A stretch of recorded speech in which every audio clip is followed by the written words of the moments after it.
La religión no fue lo único que Ajenatón cambió. 1000 años de arte desaparecieron repentinamente. Antes de Ajenatón, el arte egipcio apenas había cambiado a lo largo de los siglos. En la actualidad estamos acostumbrados a que los estilos artísticos cambien prácticamente cada año. Pero en Egipto se pretendía que el arte fuera eterno, por lo que había que evitar los cambios. La estatua de un faraón de 2500 años antes de nuestra era no es demasiado diferente de otra estatua de 2000 años más tarde.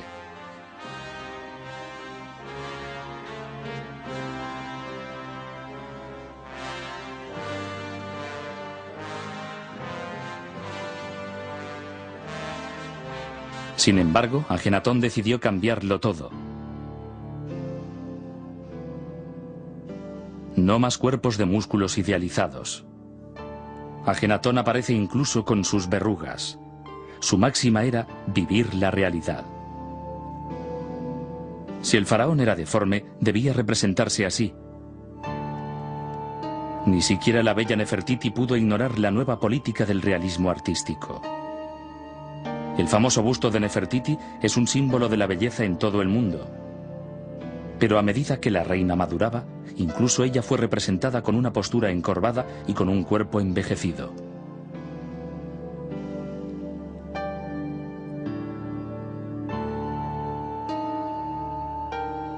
Se puso de moda mostrar a toda la familia real con cabezas alargadas.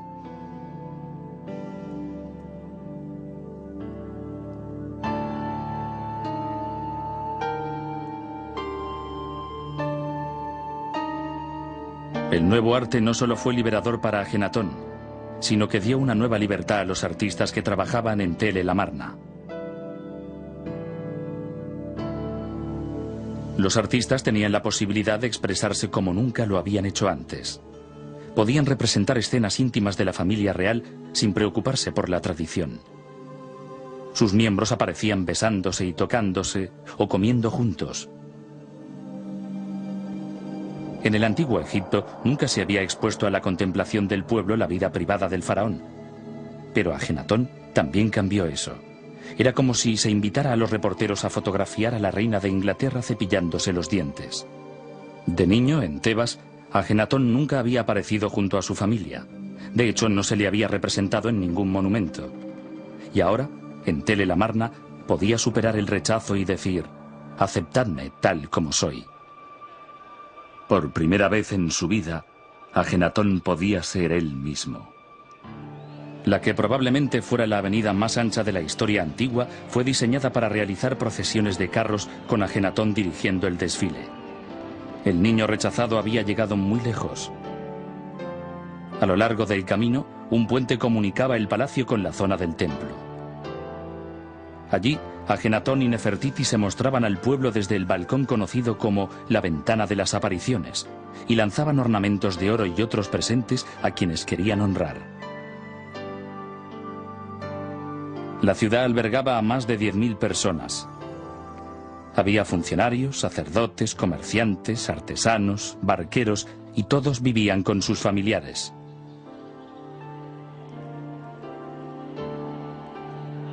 Debían de estar encantados con sus nuevas vidas, sus nuevas casas, sus nuevos principios. Pero después de 14 años de matrimonio, su hermosa mujer y compañera Nefertiti murió. Su otra esposa, Quilla, también había muerto. Nefertiti siempre había permanecido a su lado compartiendo sus sueños. A los 17 años de reinado, con solo 30 años de edad, Ajenatón murió y desapareció de la historia. ¿Sabremos alguna vez qué pasó en Tel el Amarna? ¿Era Ajenatón realmente como lo muestran las estatuas? De todas las momias reales encontradas, ninguna provocó tanta polémica como la hallada en la tumba 55 del Valle de los Reyes. A principios de siglo, Theodore Davis, un acaudalado norteamericano que excavaba en Egipto, descubrió una tumba en la que se había vuelto a enterrar un sarcófago del período amarniense. La tumba estaba inacabada y el entierro había sido precipitado. Contra un muro y en el suelo había paneles de madera dorada, y en ellos aparecía la dañada imagen de Ajenatón adorando al disco solar y el nombre de la reina Ti.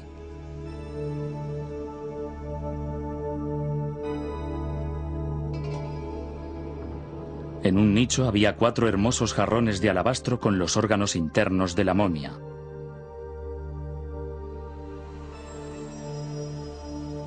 En el suelo yacía un sarcófago que, a pesar de estar muy deteriorado, todavía conservaba restos de su pasada belleza. Estaba hecho con miles de incrustaciones de joyas y piedras semipreciosas en forma de alas protectoras. Sin embargo, los cartuchos que contenían el nombre del ocupante estaban destrozados. Todos los que participaban en la excavación de la tumba creían que serían capaces de identificar a la momia que había en el sarcófago una vez que hubieran levantado la tapa y examinado el cuerpo y las inscripciones de las vendas o de las joyas. Cuando llegó el día de desenvolverla, todos los presentes eran conscientes de la importancia histórica de aquel hecho. Iban a ser los primeros que, después de más de 3000 años, verían la cara de un rey o una reina de Egipto. Cuando apartaron la tapa del sarcófago, apareció una momia envuelta en láminas de oro. Pero cuando se disponían a desenvolverla, ocurrió algo que parecía propio de una película de terror. En cuanto la tocaron, se convirtió en polvo, dejando a los excavadores con un montón de huesos desarticulados en el fondo del sarcófago. Pero debajo del esqueleto, la última lámina de oro parecía tener el nombre de Ajenatón escrito en ella. La pelvis era ancha, como la de una mujer, y Ajenatón siempre había aparecido en sus estatuas con una pelvis ancha, y la cabeza era alargada, como la de Ajenatón. Todo parecía encajar perfectamente. Algunos de los presentes estaban completamente convencidos de que habían encontrado la momia de Ajenatón. Pero hoy, la identidad de la momia de la tumba 55 sigue siendo un misterio. Quizá la respuesta a por qué Ajenatón y la familia real siempre se representaban deformes esté en manos de un grupo de científicos que trabajan en una enfermedad conocida como el síndrome de Marfan, un defecto genético que daña al tejido conectivo del cuerpo. Probablemente Abraham Lincoln padecía el síndrome de Marfan. Algunos de los síntomas son el rostro alargado, la barbilla prominente, los dedos de pies y manos largos y finos y una forma especial de los ojos. Eso podría explicar por qué todos presentaban síntomas similares.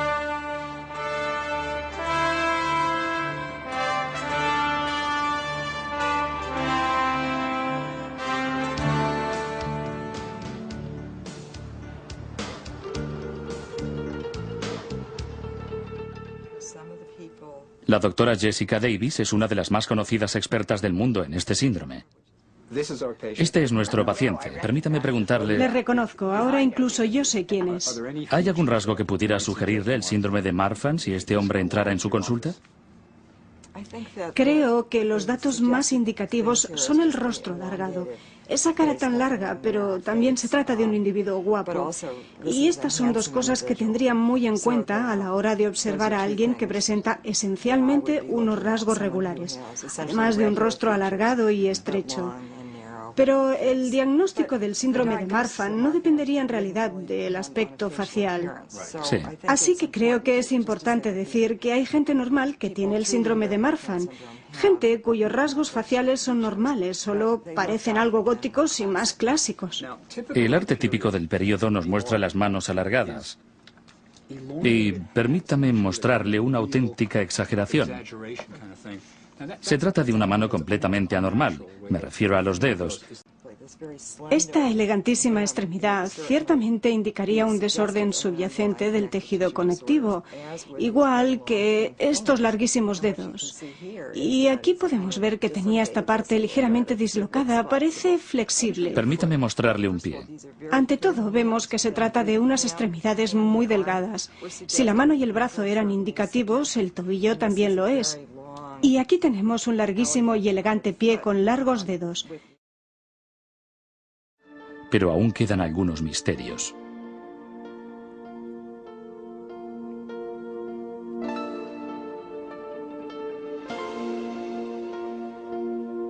Incluso en la muerte, Ajenatón se rebeló contra las tradiciones de Egipto, rechazando ser enterrado en el lugar donde descansaban sus ancestros. En su tumba iba a descansar el pensador religioso más original que el mundo antiguo había visto jamás. Había prefigurado el monoteísmo de Moisés y la tranquilidad y la esperanza de Cristo mucho antes de que el pueblo egipcio fuera capaz de aceptarlo. Ajenatón fue tildado de hereje y su nombre borrado de los monumentos de Egipto. Sería de su joven hijo un faraón llamado Tutankamón, de quien en el futuro todo el mundo oiría hablar.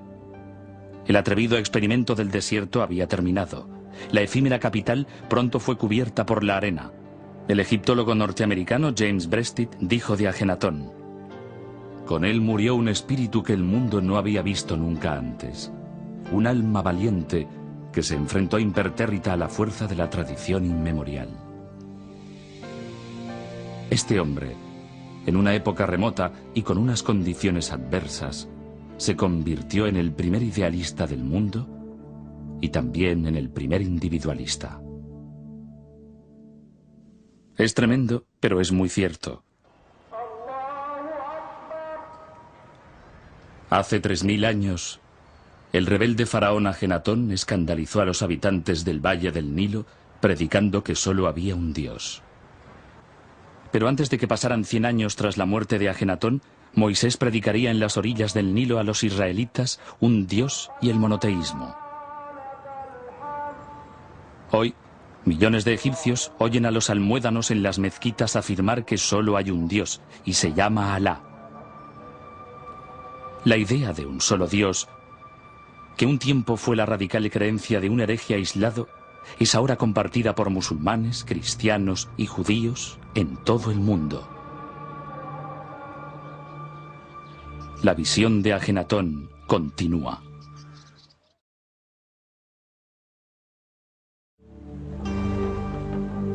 A 300 kilómetros al sur de las pirámides de Giza se encuentra Tel el Amarna. Bajo las arenas del desierto están enterrados los restos de uno de los lugares más enigmáticos de todo Egipto.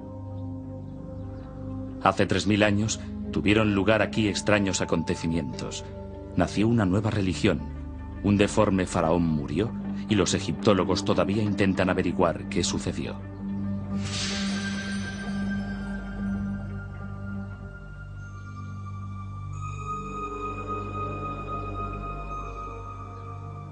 A finales del siglo pasado, Sir Flinders Petrie, el fundador de la egiptología moderna, descubrió una gran ciudad perdida en el desierto.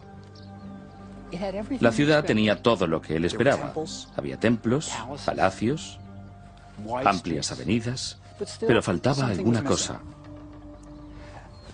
No había pinturas ni relieves del faraón luchando contra sus enemigos, ni de sus tropas dirigiéndose a la batalla.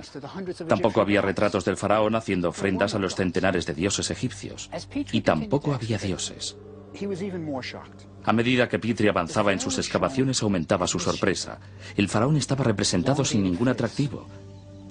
Tenía el rostro alargado, los pechos prominentes, las caderas anchas y los muslos abultados. Durante miles de años, los rasgos que habían caracterizado a los faraones habían sido la juventud, el vigor y los músculos bien desarrollados, listos para ir a la guerra. Sin embargo, este faraón era deforme. Parecía como si hubieran arrojado al desierto egipcio una criatura de otro planeta. ¿Qué sucedió aquí aproximadamente 1300 años antes de nuestra era? Para responder a eso, hay que conocer antes a la familia del faraón rebelde.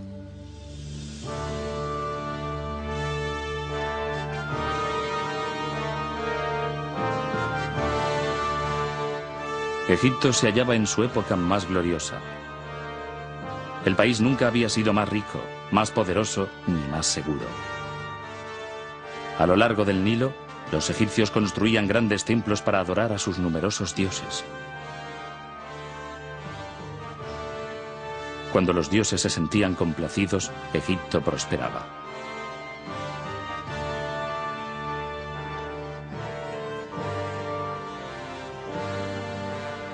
El faraón Amenhotep III, padre de Ajenatón, vivía en el gran centro religioso de Tebas, la ciudad del dios Amón, cuyos almacenes de techos abovedados contenían el trigo, el aceite el lino y el vino necesarios para satisfacer las necesidades de los cientos de sacerdotes que servían a los dioses.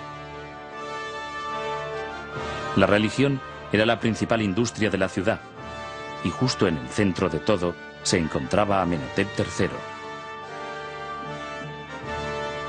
Sus dos colosales estatuas todavía se pueden ver en la llanura de Tebas. Originariamente, esas estatuas guardaban un vasto templo hoy desaparecido. Toda la gloria y la riqueza de Tebas se verían pronto sacudidas por una revolución como nunca antes se había visto.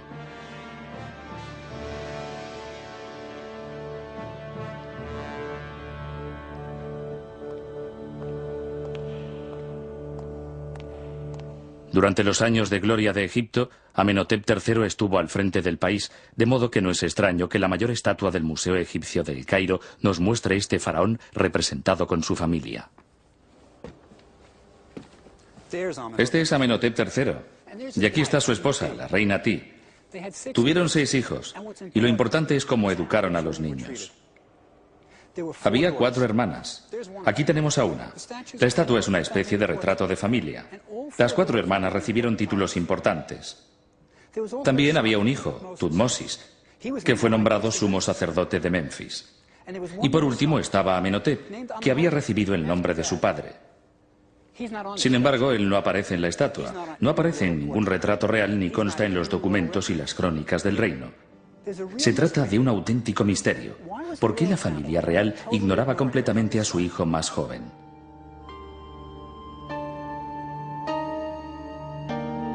Parece ser que ya desde temprana edad, Ajenatón había mostrado extrañas tendencias.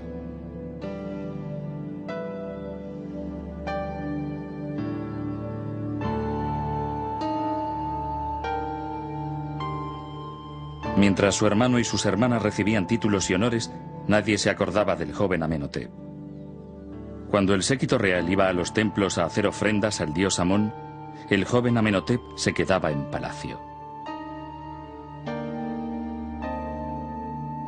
Incluso Amón lo rechazaba.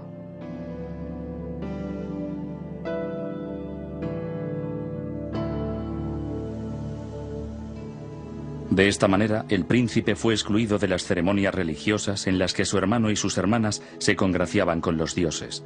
Todo giraba alrededor de los templos y de sus cientos de sacerdotes.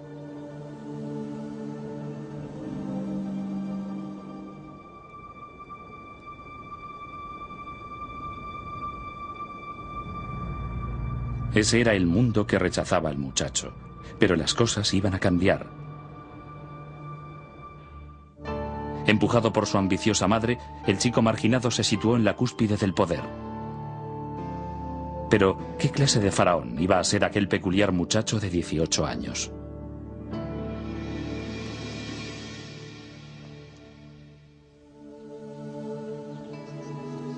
Ya en los primeros tiempos de reinado, Ajenatón puso de manifiesto sus peculiaridades cuando comenzó a erigir su propio templo en Karnak, el corazón religioso de Tebas.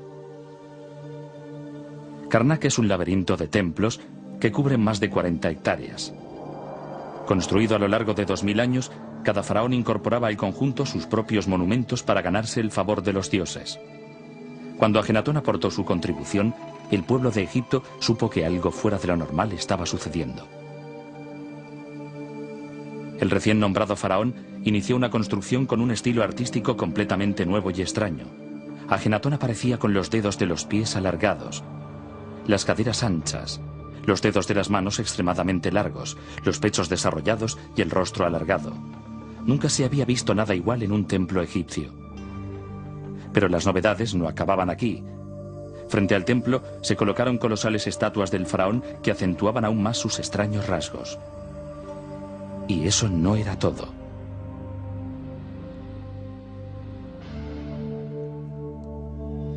El templo estaba cubierto con imágenes de Atón, el disco solar, cuyos brillantes rayos se convertían en manos que sujetaban el Ang, símbolo de la vida. No aparecían ni Amón ni los demás dioses de Egipto, que habían sido sustituidos por el disco solar. La gente debió preguntarse, ¿dónde están los otros dioses? Pronto lo sabrían. Ajenatón declaró por primera vez en la historia que solo existía un dios, había terminado con 2000 años de religión egipcia.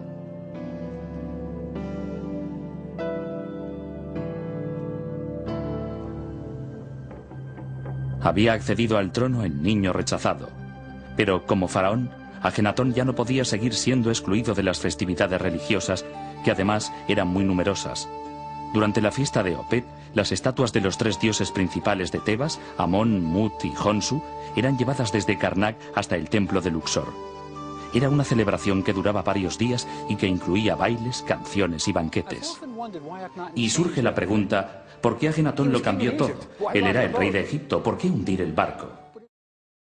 Cuando su hermano y hermanas asistían a ceremonias religiosas, él se quedaba en palacio. Y miren lo que se perdía. El mayor espectáculo del mundo. Yo soy el padre de los padres, la madre de las madres y el toro de las 7 vacas celestiales. Yo abro la boca para hablar en medio del silencio. Yo trazo el camino por el que andan los hombres.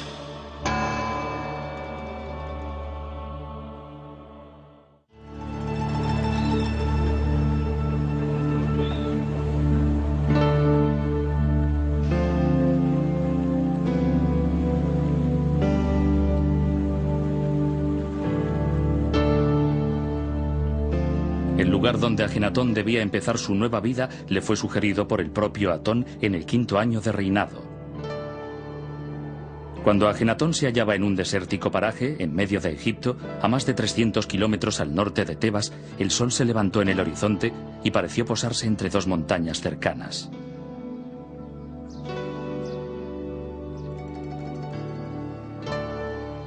El jeroglífico de horizonte era precisamente el sol descansando entre 2 montañas, y el horizonte representaba el principio y el fin. Era la señal que Ajenatón necesitaba para construir su ciudad soñada.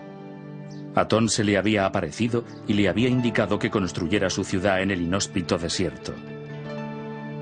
Llamó al lugar Ajetatón, el horizonte de Atón. En los alrededores de la nueva ciudad, Ajenatón hizo esculpir estelas que marcaban sus límites y narraban la mística visión. Su majestad apareció montado en su gran carro de electrón, como Atón cuando se levanta en el horizonte.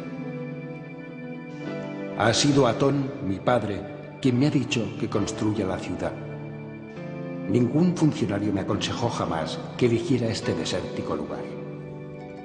Después de la revelación que Ajenatón había tenido sobre la construcción de su ciudad, seleccionó un pequeño grupo entre sus seguidores y los desplazó de Tebas al yermo desierto que Atón había elegido, el lugar que actualmente se llama Tel el Amarna. Reunió a los fieles en una de las estelas limítrofes del terreno, y mientras observaba la desolada llanura donde iba a construirse la nueva ciudad, realizó una ceremonia de adoración. Fue el sermón de la montaña de Ajenatón. El gran ser, Atón, ha ordenado mi vida. Es mi padre, al cual ningún artesano ha concebido. Él se muestra cada día al amanecer y en el ocaso. Eternamente llena la tierra con sus rayos y otorga la vida a todos. Ajenatón ya no se encontraba solo. Ahora estaba casado con Nefertiti, una de las mujeres más hermosas de la historia. Tenía su propia familia, una esposa, 2 hijas y 4 más que vendrían. El niño rechazado había recorrido un largo camino.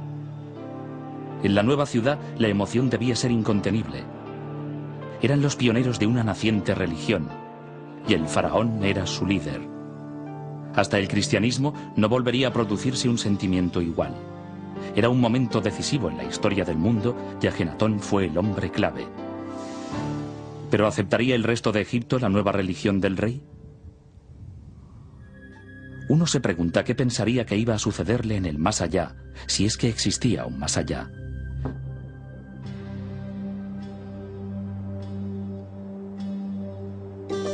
Los sacerdotes también se hacían preguntas. ¿Qué será de nosotros? Si solo hay un dios, Atón, ¿Qué pasa con los vastos templos de Amón en Tebas? Si el faraón ya no cree en los dioses, ¿qué les ocurrirá a los miles de sacerdotes?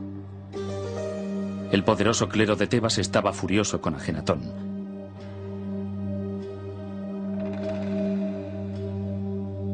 El faraón rebelde había declarado que sus dioses no existían. Se había ausentado de la capital religiosa de Egipto y había prometido no regresar jamás. Se habían acabado las ofrendas reales a los dioses. ¿Qué estaba haciendo Ajenatón?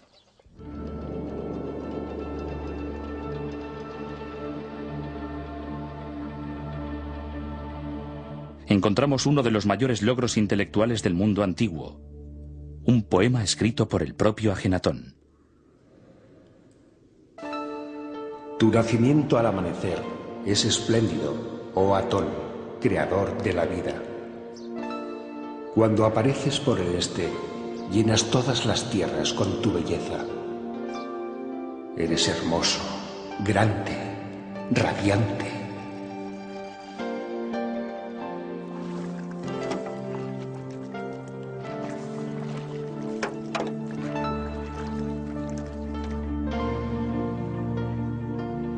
Cuando te pones por el oeste, la tierra está oscura, como muerta.